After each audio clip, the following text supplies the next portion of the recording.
Hello,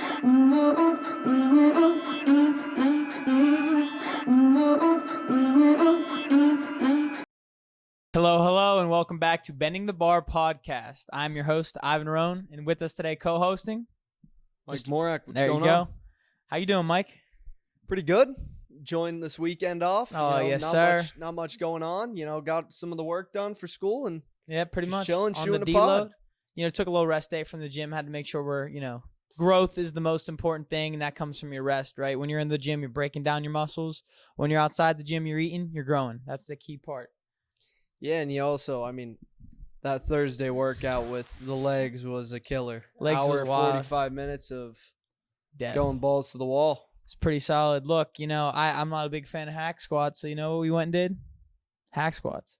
Yeah. Look, if you don't like something, go do it. Put yourself and make yourself uncomfortable, right? You learn how to get good in uncomfortable situations. It's about My shoulders paid the price for it, though. Oh, They yeah, got a little roughed up. the hack squat machine is like very narrow, and bigger guy got bigger shoulders and stuff. It's like sitting like here, just nailing me in, like it's put me in the ground in a coffin. It was wild. Yeah, no, it was a pretty shitty experience, but Hey, got the work in. it's got good. that pump. That's all that matters. Sick pumps, bro. Sick pumps.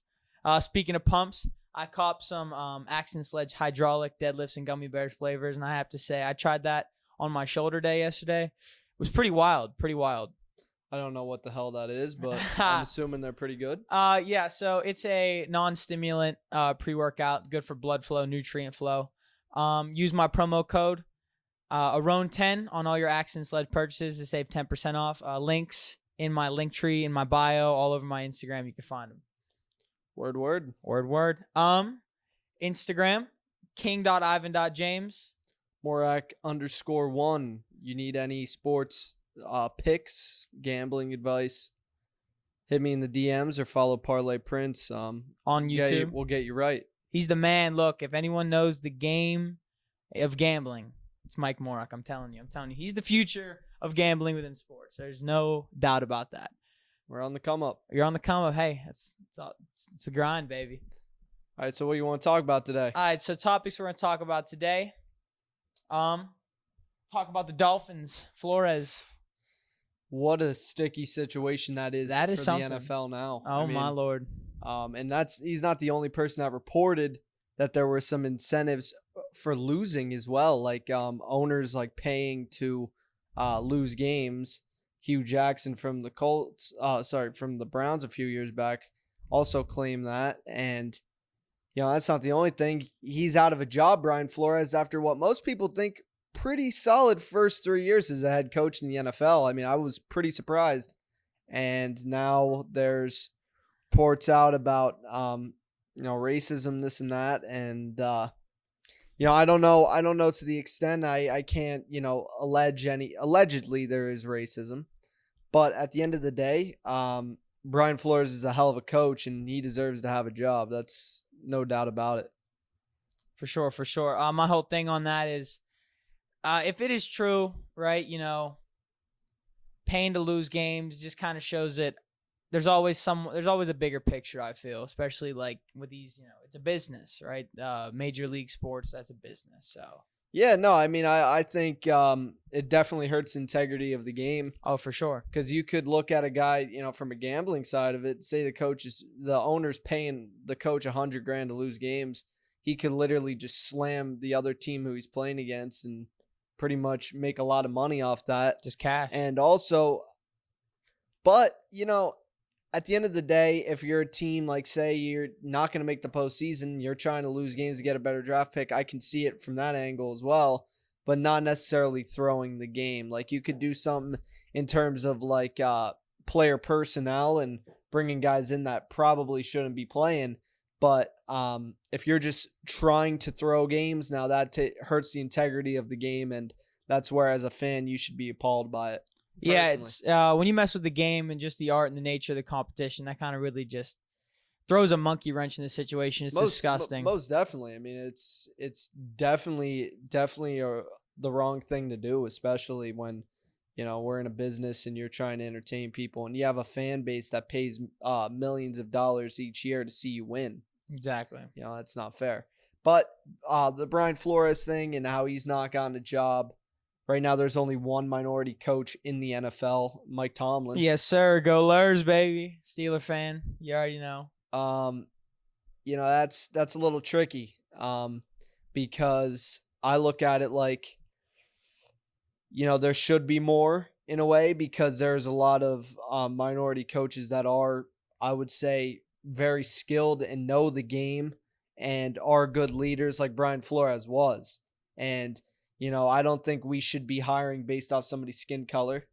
But at the end of the day, Brian Flores was a good coach. And the teams that he coached last year, they won 10 games last year with Ryan Fitzpatrick as their quarterback. And they should have made the playoffs. They were a game out. But, I mean, his rosters this year, they started 1-7. They ended 9-8. I mean, he didn't deserve to get fired. And I think he got a raw deal from the Dolphins. But, yeah, anything you want to add on that? No, I think you pretty much hit it on the head. It's just, what we don't know too much information on it, but there's gonna be more news to come. We can talk on a little bit next week if we really want to take a deeper dive. But you guys watching, you guys can always do a little bit of your own digging and just kind of figure out what your own opinions are, kind of interact. Maybe let us know how you're feeling about the situation. Can you get to some of the Q&As? You want to get to the Q&A? Well, yeah, we had two. One of them was regarding Flores, and the other one was talking about QB9 Joe Burrow. Oh my Lord, he's a monster. He's a monster. He's really putting Cincinnati on the map. And for you as a Steelers fan, you might want to hate to see it, but I mean, I wouldn't say that it's. I'm not disliking him because he's a Bengals guy. I actually, I love Burrow. I love his style. I love just, he's young, he's raw, he's just going balls to the wall, letting it all hang out, and just winning football games and making a name for himself. He's earning that spot, right? We'll talk on something a little bit later. You guys probably already heard about it. It's all in the news. But, Brady retiring, there's opportunities now. Who's claiming that top dog spot? Right now it's looking like Mahomes, maybe? Yeah, well, I think the clear two is Patrick Mahomes and Aaron Rodgers for top dogs in the NFL. A little bit about Tom Brady. I mean, hell of a career to him. Hats off to him. But yes, sir. The way he handled his retirement, I don't really like it. He spent 20 years in New England. You had a cup of coffee with the Buccaneers. Yeah, you won a Super Bowl title, but the fact that you're not retiring as a Patriot, that kind of would rub me the wrong way if I was a Patriots fan personally. I really think rubs me the wrong way, and I'm a Steeler fan. Yeah, I mean it's kind of a slap in the face to a fan base that's had your back and still has your back, because there's a lot of Patriots fans that they like the Bucs just because Tom Brady was there. Exactly. You have more. It's just kind of like the whole LeBron thing. Like, you just have Tom Brady fans. Like, wherever Tom goes, wherever Brady goes. Yeah. Well, yeah. No, I see. I get that. But what the thing is, basketball, the NBA is so much about stars that you know what I'm saying. Like, with the NFL, it's more like, it's a team game. It's a team game, and you support the team. Yeah. Yeah. You still love the guy, but in the NBA, LeBron, yeah. Like, I've loved LeBron since 2007, but, well, farther back than that, like 2006 from what I can remember. But I could probably name about two dudes on that Cavs team back in the day, Mo Williams and Ilgauskas or whatever his name was. I mean, exactly. the bald dude, and he was fire, but it's like when you're looking at the NBA, you like the player. That's more what it is. I mean, you can like the team, but you like players. It's star driven, and it's not like football's more franchise. of a team game. Yeah, it's not. They don't really have like franchise basketball of just like the love players really kind of show towards their teams. They're all one going off their paycheck and trying to play the super team game. And you can see how well that works. Yeah, well, I mean, it does. If you don't have. It used to be 2 stars. Now it's 3. You need to have 3. Yeah, you need to have 3.5 stars. Because if you don't got that, you're probably not going to win a title. Yeah, you're definitely not. That's kind of, I mean, as of recent, is there any teams that are winning games without that 3.5 star lineup? Just off the top, producer Blake, anyone? Okay, yeah, no, that's right, producer the- Blake. the- The Cavs are out here working. You know, he'll say that, but the NBA, like I said last week on the pod, the NBA regular season doesn't matter. Come back to me in April and May when the postseason starts and the Cavaliers get bounced in the first round. Hey, I like Sexton. You know what? He's not playing. Darius Garland's good. I'll give it to him. He's turned it around. Jared Allen's been balling. Thank you. But I mean, is that going to win you the Eastern Conference? Are you going to with your best player, arguably your best player, Jared Allen, is going to beat Kevin Durant, Giannis, Joel Embiid, Jimmy Buckets? Like, come on. You think the Cavs are even going to beat the Hornets? I don't know. Well, they beat them last night, but you know, yeah, you like that? It depends. It depends on what goes on, but I don't like the Cavaliers. And back to the Brady subject, I think that was a real slap in the face to the Patriots fans, and I know a lot of Patriots fans. There's a lot of them out there. You know, you should be pretty disappointed in Tom Brady if that's the case. You know, if you were a Patriots fan, I'd be pretty disappointed. Now, do you think that when it comes to like respects of teams to players, you know what I'm saying, like the retiring the jersey conversation and that type of aspect, do you think that the Bucs are going to hold Brady to that standard that New England does? You know what I'm saying? Well, I mean, they got 2 Super Bowls. If you're the quarterback of a team that wins a Super Bowl, because they're so rare to do, and it's the most important position on the field, he should have his number retired with the Buccaneers. But you know what? I would honestly say, if I was Robert Kraft and I owned the team, and I honestly, if I owned the Patriots, here's a hot take, baby. I would be so pissed off if he didn't retire as a Patriot. I'd say, you need to sign a 1-day deal to retire as a Patriot, or I'm not putting your number in the rafters. That is rough. And that is rough. That could be disrespectful. But on the other hand, you can't, as if you're Robert Kraft and Bill Belichick, you know, don't play the nice game with this guy. You know, the fact that he even left New England to begin with was a real slap in the face. To go to Tampa Bay, come on. Yeah, come on. You're with the team. You're with the team for 20 years. 20 years. You've won 6 Super Bowls with that team. Why are you leaving? And it's chemistry wasn't there anymore. And it's not even like they had anybody to replace him either. They got rid of Jimmy Garoppolo. Jimmy Garoppolo was supposed to be the guy that was going to take over for him. Yeah. And they traded him away. They were like, best quarterback ever lived, gone. Our backup, gone. Well, no, they traded Garoppolo before this. And then Tom Brady comes, you know, Tom Brady has another year, I believe. It was another year. They lost to the Titans, and then he left. Like, come on, you left your franchise high and dry. I mean, it's like, come on, man. New England fans are mad. That's all I'm saying. They're mad. How the Celtics looking this year? Any cue on that, producer Blake? Celtics? Well, the Celtics, they're a little hot and cold. They got 2 stars in Jaylen Brown and Jason Tatum. You call them stars or studs? Oh, well, they're stars. Jason Tatum's a star. That's pretty much established. Yeah. But yeah, no. How do you think they fare in the Eastern Conference bracket this year? Just off the top, since we were talking about Boston. They're not going to win a playoff series. They don't have enough depth. They outside of Jaylen Brown and Jason Tatum, I'm not taking anybody on that roster. Who do you think's coming out of the Eastern Conference this year? And then who do you think's coming out of the Western Conference? If Kevin Durant's healthy, I still think the Nets get out of the East. Out of the West, I think it's either Phoenix or LA.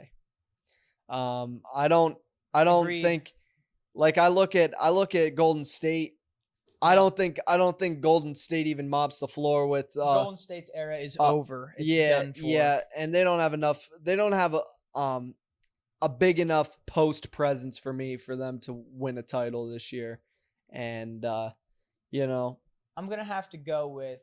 I'm thinking Milwaukee, and the same with Phoenix and LA. You know, just the chance of just a chance of LA and, Braun being in the bracket, he's going to be in the finals again. It's just a marketing thing. LeBron sells tickets. Yeah, and I mean, honestly, my best bet would be Phoenix because I think they're the best team in the league. They're fire. They're the and I'd like to see Chris Paul get a ring. That it's it long would help overdue. his career line. It really would. It's long overdue. I mean, because you can argue outside.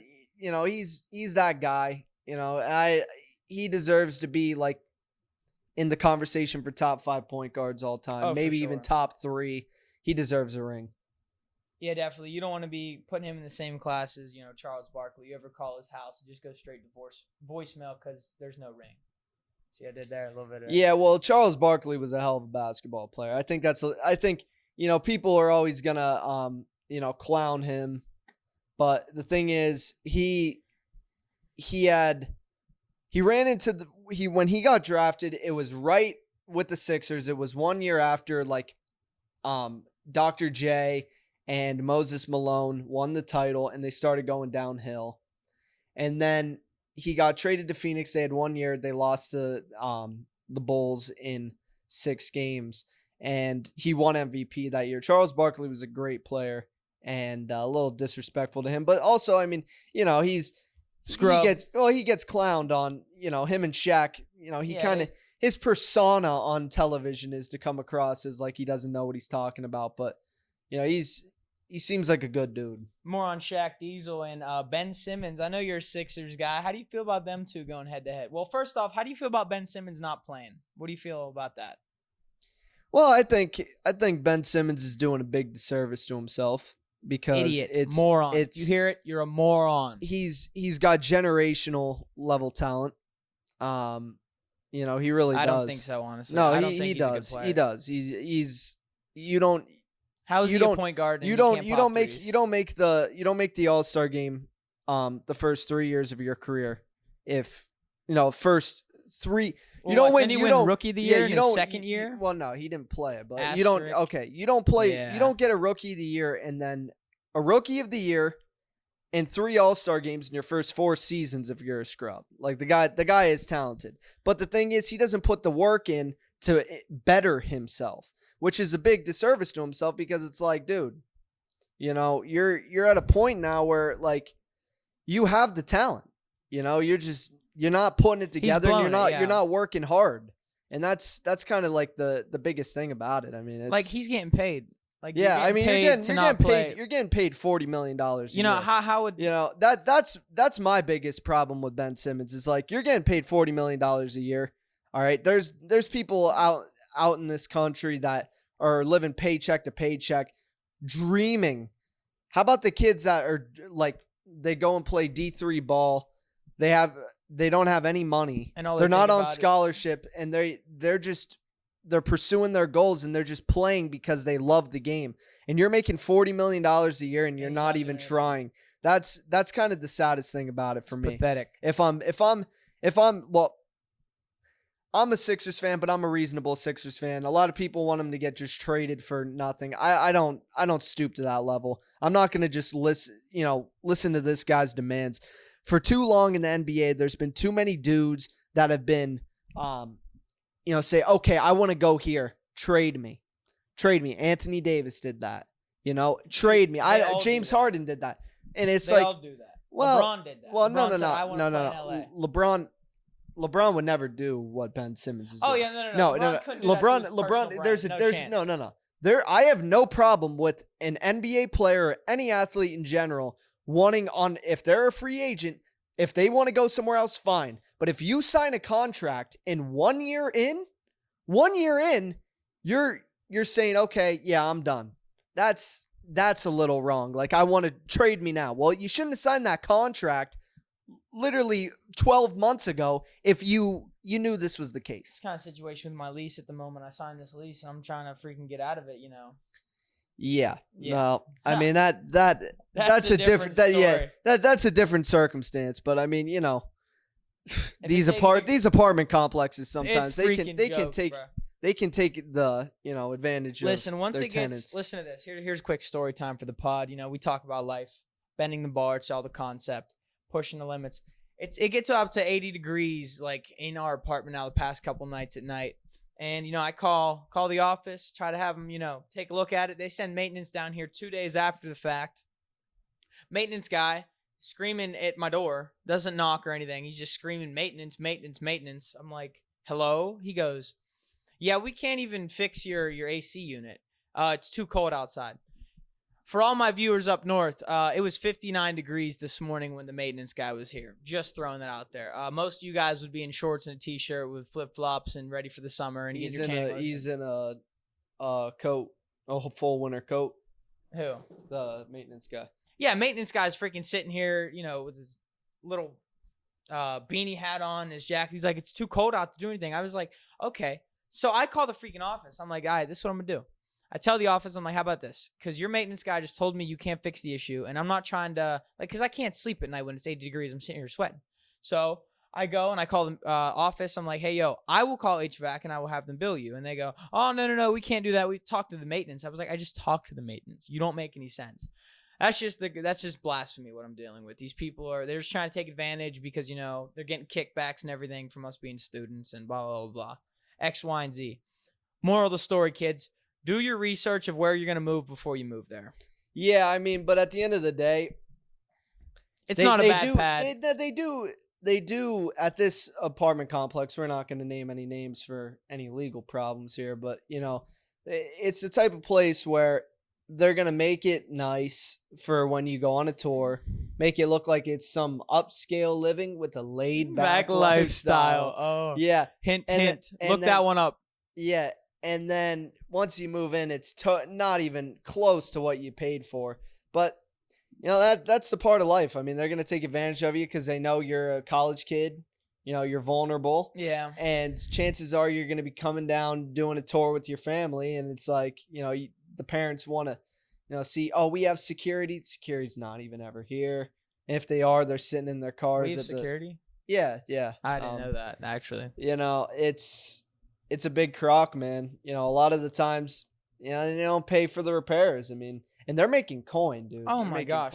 So when I went to go put a washer and dryer upstairs, because we have a loft, and does this make any sense? If you put the washer and dryer hookup on the elevated part of your loft build, that doesn't make much sense at all. But they go, yeah, we're only going to help you get the washer and dryer up there if you buy them off of us. I was like, I'm not doing that, because they were charging out the ass for prices when I went on Facebook Marketplace, got a washer and dryer for $300. Like, these guys are they're idiots. They're like, oh, we're not going to help you unless you buy. Well, when I mark up the walls from freaking, getting the washer and dryer that's, 30 inches long into a 27-inch staircase, okay, then we're not going to talk about, oh, the wall's marked up. Well, you had the opportunity to help. Yeah. There's my rant on them. I was they're firing me up a little bit. It's a joke. I mean, honestly, that's a joke. When you're like, they can't do anything extra for their tenants. They do just the bare minimum. Yeah, and freaking we're done talking about them. That's a shame. All right, more news in the NFL. Big name change. You know what I'm talking about? Did you hear about that? Yeah, we got the Commanders. The Commanders. What's that rag called? What? Producer Blake, what was that rag? The Com rag. You know what that sounds like, all you guys out there. Well, you know how they copied the Steelers. 1, they copied their uniforms. 2, they copied Terrible Towel. It's not Terrible Towel. It's the Com rag. Com rag. Yeah, they really botched this. They really did. No, I mean, they filed for that domain. Yeah, like over the summer, I think. No, it was like a few months, about a month ago, I think.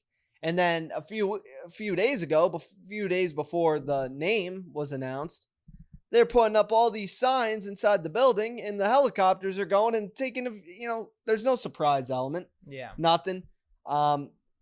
I would have preferred them. I saw one concept of the Washington Generals with George Washington's face as the logo. Well, like his, not his face, but the carving out. Yeah, like the silhouette of it. You know it's him. Yeah. You know it's him.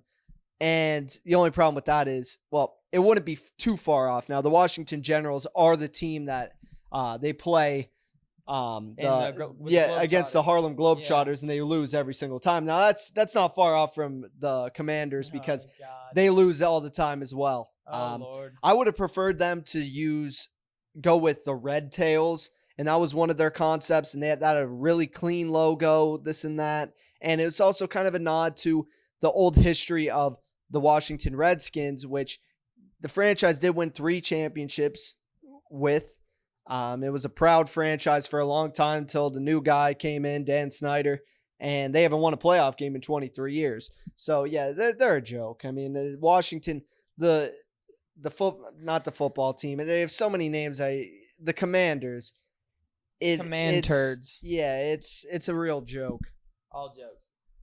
Oh, okay. Next, the Olympia. So I'm gonna do my little bodybuilding, get into it a little bit for you guys. So there were some articles posted out about people thinking there needs to be a critique to the Mr. Olympia qualification program, the setup of it all, right? So the current rules are if you place top 5 in a competition at the Olympia, you qualify already for the next year following. Also, if you win a Mr. Olympia at a professional level, you are a lifetime guaranteed. Some critics are saying, hey, yo, look, this needs to be a change. Because you think about it like this, all the big guys who are winning, after they win the Olympia, they take time off. Like Chris Bumstead, he took time off, resting, making sure his body was good. And, he's just starting now to really hit the gym hard again. Versus the guys that didn't, win, didn't place really high. They placed, bottom half. They were back in the gym the next day. They're already getting ready for the Arnold Classic coming up in March. That's in Columbus, Ohio.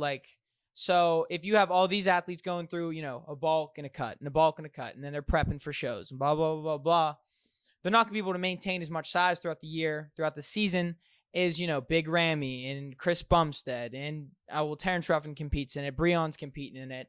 But all those guys that aren't competing all year round, they get to kind of just, keep it all to themselves and train within their confinements and just grow and grow and grow and grow versus all these other guys that critics are saying they're kind of getting the short end of the stick. What's your thought on that? Yeah, I mean, I don't know much about the Olympia. Well, imagine if, you win the Super Bowl this year. Burrow wins Super Bowl next year. He's automatically qualified for the Super Bowl next year.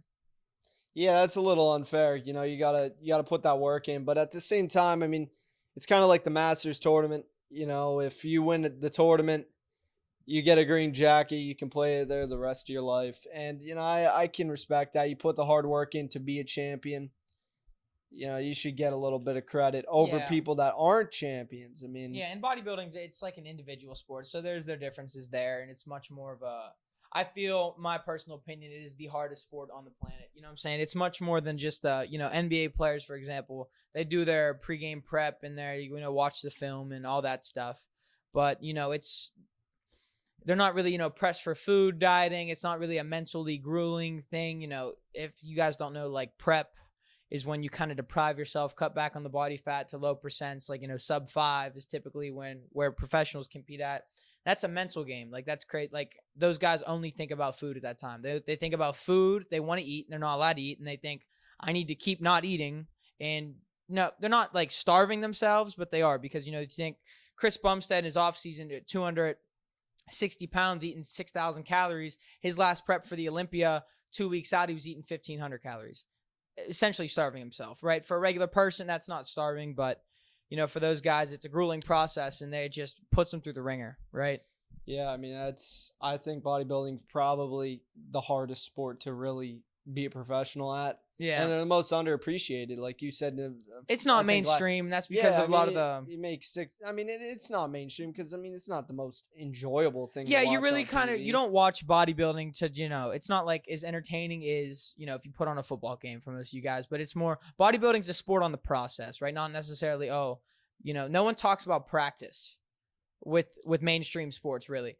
But when it comes to bodybuilding, that is the conversation. How hard did you train for the past 6 months to literally... pose for 2 minutes. Yeah, and you train all that time to, be on this big stage, and they're not getting paid millions. Your grand prize is what, $60K? Yeah, Chris Bumstead just won this past Olympia for $60K. Big Ramy won the Open for $400,000. That's a little bit different. That's more money. That's a bag. That's a bag, but you have to think about it like that. If you're just winning $60,000, is that really enough to pay bills? What's the average salary in You know, I'd say that's probably the average salary in the States right now. So a professional athlete is essentially making the average person's salary. No, Bumstead, he's Oh doing yeah, a no, lot. they're He's- racking yeah, endorsements yeah, and all that crazy yeah, and, stuff. You know, he's got the Free protein powders and stuff from all their guys. and he's got the social media platform to really. Yeah, big. Go know. follow Cbum on Instagram if you don't. Cbum, if you see this video, we'd love to have you on. Literally, I'd do a Q&A Come on, with you. Cbum. Chris, come on, man, you'll love it. You know, I was actually in one of your YouTube videos. Your Olympia. You were totally fanboying. Dude, met the first time I met Chris. I love his process. Dude. I'll give you that story. So, I bought the Olympia tickets. I bought the expo. I went to the press conference. That was free. I went down in Orlando. And after the press conference, I'm like walking out. And out of the corner of my eye, I see Big Ramy. I'm like, oh my goodness. And then people are talking to him, getting pictures. I'm like, I'm just going to walk over there. And then out of the corner of my eye, I see Chris Bumstead in the distance at the doors trying to escape from all these people. So what do? I go into straight, I need to see Chris Bumstead mode. And I walk over there, and it was just mind-blowing. Like, he saw the connection in my eyes, and he goes, all right, come on. I was like, mind blown. And I had his hoodie on. So, you know, I shake his hand. I'm like, hey, Chris. He goes, hey, man, nice hoodie. I was like, boom, right to the head. And I'm sitting there. I had the weirdest smile ever because I was completely geeked out. I literally couldn't walk straight after that. Like, it's kind of like you meet, like, you know, a guy that's just you put on a pedestal because, you know, they're just. He's influenced you so much. Yeah, exactly. And then you get to meet him and you're like, wow. And then I met him a second time at the meet and greet and I got to talk to him a little bit more. And the thing about bodybuilders that really just is crazy is they talk to you like, you know, we're talking right now. Like, it's not. They don't have this big persona of, oh, yeah, I make millions and millions of dollars and blah, blah, blah. Like, I'm not saying all athletes do that, but you know the athletes that have the big heads. Yeah, I mean, and also they're not, you know, another thing that helps with that, though, is like Chris Bumstead could walk into a grocery store and there's a good chance that 95% of the people in there have no idea who he is. That's very true. I'd say that. I would say 95 because of how big his social media has really grown, especially on TikTok. Like, if you don't know who I'm talking about, the video of the TikTok of the guy who takes his hoodie off and then looks massive, that's Chris Bumstead. That's who I'm talking about. Yeah, I mean, he's got like, and that's how everyone's literally gonna know him. It's actually insane how like muscular this guy is. Steps on like he honestly doesn't look real. Well, like I look at dudes like that and I'm like, he's not real. He's not a real person. Well, yeah, it's mind blowing. It's when he's on stage at 6 foot, 6'1", 230 pounds, what he competes at, and it's just like you're looking at him like, oh my goodness. But you know, when you see him in clothes, like I took a picture with him. Like, I mean, yeah, he's massive, but he wasn't like, you know, staturing over me. Like, he was, you know, my height, and he was in a suit, and he just looked like a regular guy. But then, you know, when he takes it all off, you're like, oh, Superman's here. Sorry, where'd Clark Kent go? Type stuff. Yeah, and I mean, it probably helped that you had his merch on. That probably made him feel good. Yeah. Well, he's very supportive, and he likes the support as well. He likes, because, I mean, you know, it helps pay his bills. It helps kind of let everyone know what he's about. So, next week episode, we're going to be teasing the Super Bowl a little bit, talking about it, giving you our takes and what we think is going to go on in the game. It's going to be crazy. You know, home field advantage. Just throwing that out there a little bit. Yeah. How do you feel about that, Mike? It should be an interesting matchup. Your roommate here, you just said a little while ago, has a feel of like a Madden franchise Season 8 Super Bowl. That's what it kind of is. I mean, you know, Cincinnati and Los Angeles Rams. It's definitely not. It's not the sexy pick. Yeah, it's not something that, you know, they drew up from the beginning. But of the it season. should be a good Super Bowl. I mean, I think it's going to be close. I don't think it's going to be overly. I don't think it's going to be a blowout on either side. Yeah. Like last year, because that's the worst. If you have a Super Bowl that's not competitive, always sucks. It's better when everybody's, you know, gets into it. You know, it's a good time sitting around, hanging out with friends and family and watching the game. But if it's not competitive, it's not really. Did you hear about the parking ticket thing? What? They are charging enormous amounts for just parking throughout for the game. Oh, already. yeah. No. See, I did see that. I saw that it was like something like $600 for parking. Something crazy. Yeah, Hold on, I'm gonna I check mean, the you number to on get it. a ticket into the building, it's $6,000. Yeah, and I mean that's not real football fans. You know what I'm saying? Like what real, unless you're making crazy dollars to spend $6,000 on a game, like that's Yeah, for the I mean, especially that is the one thing about the Super Bowl. But I mean, it's the biggest sporting event in the world every year. I mean, there's a reason that people want to go see it. It's the Super Bowl. Okay, I mean, this is it's a from bucket list. theindependent.com. The asking price for a spot in a small parking lot about a mile from the stadium is $4,850. Well, see, that's the biggest issue. It's like holy shit. the biggest issue is that there's no parking facilities that like the stadium itself has. I just don't get that. I don't understand. And it's in LA. Yeah, and I mean, kudos to the people that live close to the area. They're trying to make a quick buck off, and I don't blame them. I mean, sure. That was the biggest issue, the logistics about this Super Bowl. SoFi Stadium's nice, this and that, but at the end of the day, the logistics of it have been pretty poor. Beautiful stadium, but pretty poor. Yeah, I mean, it's surely going to be a good game for us to talk about. We'll have more of a statistic breakdown and odds, and he'll cover that portion of it, and just kind of we'll take a more in-depth look next week. But anything else other than that? I don't think so, bro. I think we had a good episode. We talk about some things. Yeah, for everyone out there, message us if you want to talk, shoot some Q&As. Make sure, Accent Sledge Code. Make sure to check out Mike Parlay Prince on YouTube. Look us both up on Instagram. We dropped our handles earlier in the video. We'll post them. I'll have everything in YouTube for you guys. Until next time, we'll catch you. Take care.